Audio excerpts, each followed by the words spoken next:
Déjà, on commence par ces petites séquences qui ont été réalisées par les Dore Brothers. Really busy. By a massive machine as it comes available.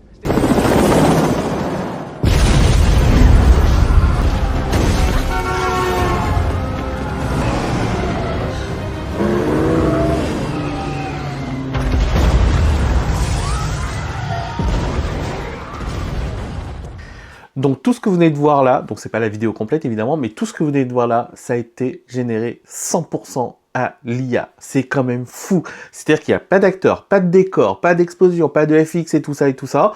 Tout ça a été généré à partir de prompts et donc à partir d'une IA tout simplement.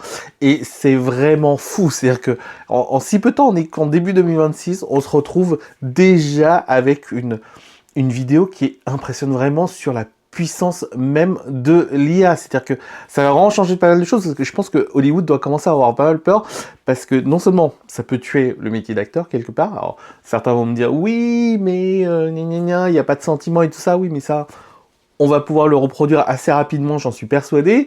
On n'a plus besoin de décors et tout ça, donc en fait, faire un film ou faire même du contenu, hein, ça concerne pas que Hollywood, ça concerne aussi les créateurs de contenu, ça concerne les publicitaires et tout. Donc c'est-à-dire que tout ça, jusqu'à maintenant, on avait encore ce côté un peu fake, artificiel, mais on commence à ne plus l'avoir et ça va changer totalement notre façon de concevoir du contenu. Et c'est vraiment fou parce que vous imaginez maintenant, même pour faire une vidéo, on n'est plus obligé de sortir pour aller filmer. On va demander à l'IA de me dire, bah voilà, Anne, fais-moi une vidéo où je vais parler justement de l'IA, mais je suis en train de marcher dans une montagne. C'est un truc de fou en fait, en vrai.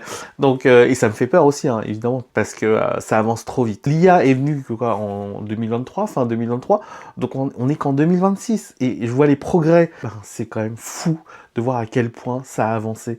Souvenez-vous, hein, allez voir ne serait-ce que les vidéos de Will Smith mangeant des spaghettis au départ. Faites une recherche là sur les réseaux sociaux sur Sick Dance 2.0 et vous allez voir plein de trailers avec des droits d'auteur qui sont bafoués dans tous les sens.